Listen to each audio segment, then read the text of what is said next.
Hi friends, welcome to Shwetagraj vlogs. ಎಲ್ಲರೂ ಹೇಗಿದ್ದೀರಾ? I hope ಎಲ್ಲರೂ ಚೆನ್ನಾಗಿದ್ದೀರಾ ಅಂದ್ಕೊಂಡಿದ್ದೀನಿ. ನಾನು ಕೂಡ ಚೆನ್ನಾಗಿದ್ದೀನಿ. ಬನ್ನಿ, ಇವತ್ತಿನ ದಿನಾನ ಸ್ಟಾರ್ಟ್ ಮಾಡ್ತಾಯಿದ್ದೀನಿ.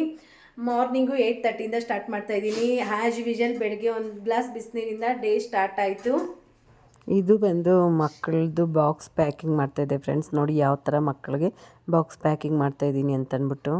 ಫ್ರೆಂಡ್ಸ್, ಇವತ್ತು ನಾನು ಚಕ್ಕೆನ ಕುದಿಸ್ಬಿಟ್ಟು ಆ ನೀರನ್ನ ಕುಡಿತಾ ಇದ್ದೀನಿ. ಊರಿಗೆ ಹೋಗ್ತಾ ಇದ್ದೀವಿ ಫ್ರೆಂಡ್ಸ್. ಅದಕ್ಕೋಸ್ಕರ ನಾನು ಇಂಟರ್ಮಿಟೆಂಟ್ ಫಾಸ್ಟಿಂಗ್ ಮಾಡ್ತಾ ಇರೋದ್ರಿಂದ ಮಾರ್ನಿಂಗೇ ತಿನ್ನೋಕ್ಕಾಗಲ್ಲ ಅಂದ್ಬಿಟ್ಟು ಪಲಾವು ಮತ್ತು ಪನ್ನೀರನ್ನ ಬಾಕ್ಸ್ಗೆ ಹಾಕ್ಕೊಂಡಿದ್ದೀನಿ. ನಮ್ಮ ಮನೆಯವರು ಇವಾಗೆ ಟಿಫನ್ ಮಾಡ್ಕೊಳ್ತಾ ಇದ್ದಾರೆ. ಮನೆಯಲ್ಲೂ ಪೂಜೆ ಎಲ್ಲ ಆಯಿತು ಫ್ರೆಂಡ್ಸ್. ಅಲ್ಲಿ ಹೋದ್ಮೇಲೆ ಏನು ವೀಡಿಯೋ ಮಾಡೋಕ್ಕಾಗೋದಿಲ್ಲ, ಬಟ್ ವೀಡಿಯೋ ಮಾಡಲ್ಲ. ನೋಡೋಣ ಫ್ರೆಂಡ್ಸ್, ಯಾವ್ಯಾವ ಕ್ಲಿಪ್ ತಗೊಳಕ್ಕಾಗುತ್ತೋ ಅದನ್ನು ಮಾತ್ರ ತಗೊತೀನಿ. ಬನ್ನಿ ಫ್ರೆಂಡ್ಸ್, ನಮ್ಮ ಪ್ರಯಾಣನ ಸ್ಟಾರ್ಟ್ ಮಾಡೋಣ. ಬಟ್ ತೀರಾ ಮಾಡ್ಕೊಳ್ಳೋಕ್ಕೆ ಆಗೋದಿಲ್ಲ ನಮ್ಮ ಕೈಯಲ್ಲಿ ಅಂದಾಗ ಏನು ಮಾಡೋಕ್ಕಾಗಲ್ಲ ಫ್ರೆಂಡ್ಸ್, ಆಚೆ ತಿನ್ಕೊಂಡ್ರೆ.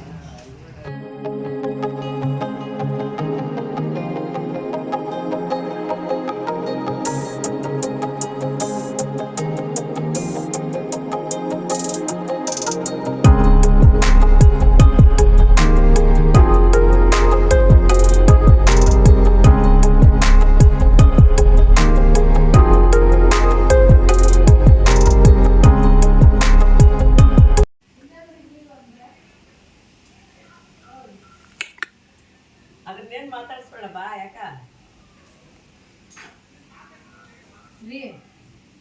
ಅನ್ನವೆಲ್ಲ ತಿನ್ನಲಿಲ್ಲ. ಇವರೆಲ್ಲ ಇದ್ದ ಹೋಗ್ತಾರೆ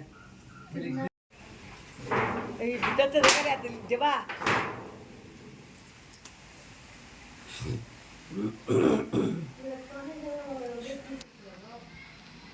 ನೀವೆಲ್ಲ ಮೊದಲೇ ಬಿಟ್ಬಿಟ್ಟಿದ್ದೀರಲ್ಲ ಬಿಡು. ಇನ್ನೇನು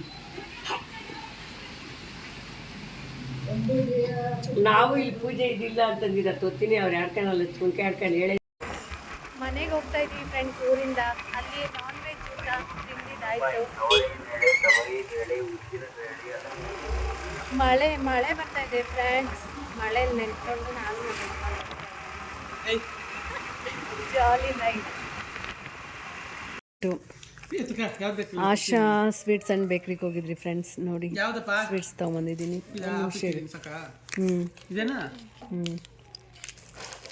ಸ್ವಲ್ಪ ಸ್ವೀಟ್ಸ್ ತೊಗೊಂಬಂದ್ರಿ ಫ್ರೆಂಡ್ಸ್. ಯಾಕೋ ತುಂಬ ಆಸೆ ಆಗ್ಬಿಡ್ತು ಸ್ವೀಟ್ ತಿನ್ನಬೇಕು ಅಂತ, ಅದಕ್ಕೋಸ್ಕರ.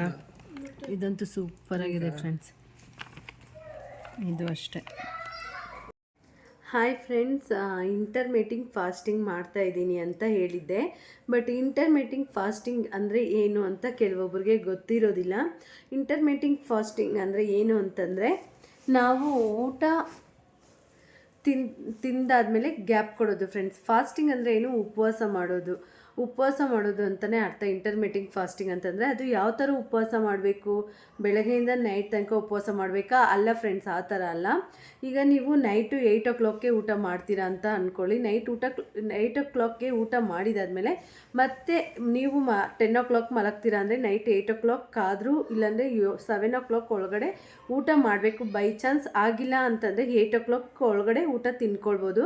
ಅದಾದಮೇಲೆ ಗ್ಯಾಪ್ ಕೊಡಬೇಕು ಫ್ರೆಂಡ್ಸ್. ಆಮೇಲೆ ಏನೂ ತಿನ್ನಬಾರ್ದು. ಎಷ್ಟು ಗಂಟೆ ತನಕ? ಮಾರ್ನಿಂಗ್ 12 o'clock ತನಕ. ಆ್ಯಸ್ ಯೂಶುವಲ್ ಯಾವಾಗ್ಲೂ ಏನಂತಂದರೆ, ಬೆಳಗ್ಗೆ ತಿರುಗಿ ನೈಟ್ 8 o'clock ತಿಂದರೆ ಬೆಳಗ್ಗೆ 8 o'clock ಅಥವಾ 9 o'clockಗೆ ಟಿಫನ್ ಮಾಡ್ತಾರೆ ಎಲ್ಲರೂ.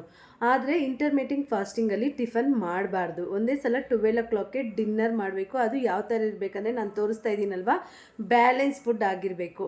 ಆ ಥರ ಊಟ ಮಾಡ್ಕೊಳ್ಬೇಕು ಫ್ರೆಂಡ್ಸ್. ಇಂಟರ್ಮಿಟೆಂಟ್ ಫಾಸ್ಟಿಂಗ್ ಬಗ್ಗೆ ನಾನು ನಾಳಿನ ವಿಡಿಯೋದಲ್ಲಿ ಇನ್ನೂ ಎಕ್ಸ್ಟ್ರಾ ನಿಮಗೆ ಇನ್ಫಾರ್ಮೇಷನ್ನ ಕೊಡ್ತೀನಿ. ಇದನ್ನು ಇಂಟರ್ಮಿಟೆಂಟ್ ಫಾಸ್ಟಿಂಗ್ ಅಂತಾರೆ. ಸದ್ಯಕ್ಕೆ ಇಷ್ಟು ಮಾತ್ರ ತಿಳ್ಕೊಳ್ಳಿ ಫ್ರೆಂಡ್ಸ್. ಹಾಯ್ ಫ್ರೆಂಡ್ಸ್, ನೋಡಿದ್ರಲ್ಲ ಈ ವಿಡಿಯೋ ಹೇಗೆ ಅನಿಸ್ತು ಅಂತ. ನೈಟು ಡಿನ್ನರ್ ನಾನು ಮಾಡಲಿಲ್ಲ ಫ್ರೆಂಡ್ಸ್, ಯಾಕಂದರೆ ಅಲ್ಲಿ ತಿಂದಿದ್ದು 3 o'clock ಆಗಿತ್ತಲ್ವ, ಅಲ್ಲಿ ಊಟ ಮಾಡಿದ್ವಿ. ಆಮೇಲೆ ಸ್ವಲ್ಪ ತೋರಿಸಿದ್ನಲ್ವ, ಸ್ವೀಟ್ಸ್ ತೊಗೊಂಬಂದಿದ್ದು, ಸ್ವಲ್ಪ ಸ್ವೀಟ್ಸ್ ತಿಂದಿದ್ದಾಯಿತು. ಅದಕ್ಕೋಸ್ಕರ ನಾನು ನೈಟ್ ಯಾವುದೇ ಥರದ್ದು ಡಿನ್ನರ್ ಮಾಡೋಕ್ಕೆ ಹೋಗಲಿಲ್ಲ, ಯಾಕಂದರೆ ಅದೇ ಹೆವಿ ಆಗಿತ್ತು ಫ್ರೆಂಡ್ಸ್. ಈಗ ಕಣ್ಣು ನೋಡ್ತಾ ಇರ್ಬೋದು, ನಿದ್ದೆ ಫುಲ್ಲು ಬರ್ತಾಯಿದೆ. ಅದಕ್ಕೋಸ್ಕರ ಹೋಗಿ ಮಲಗ್ತೀನಿ ಫ್ರೆಂಡ್ಸ್. ಅಷ್ಟೇ ಫ್ರೆಂಡ್ಸ್, ಇವತ್ತಿನ ವಿಡಿಯೋ ಇಷ್ಟ ಆಗಿದೆ ಪ್ಲೀಸ್ ಒಂದು ಲೈಕ್ ಮಾಡಿ, ನಿಮ್ಮ ಫ್ಯಾಮಿಲಿ ಫ್ರೆಂಡ್ಸ್ ಜೊತೆ ಕೂಡ ಶೇರ್ ಮಾಡಿ. ಈ ವಿಡಿಯೋ ಹೇಗೆ ಅನಿಸ್ತು ಅಂತ ದಯವಿಟ್ಟು ಕಾಮೆಂಟ್ ಮೂಲಕ ತಿಳಿಸಿ ಅಂತ ಹೇಳ್ತಾ ಹೋಗಿ ಬರ್ತೀನಿ ಸ್ನೇಹಿತರೆ. ಸಿಗ್ತೀನಿ ಮುಂದಿನ ವಿಡಿಯೋದಲ್ಲಿ. ಅಲ್ಲಿವರೆಗೂ ಟೇಕ್ ಕೇರ್, ಬಾಯ್.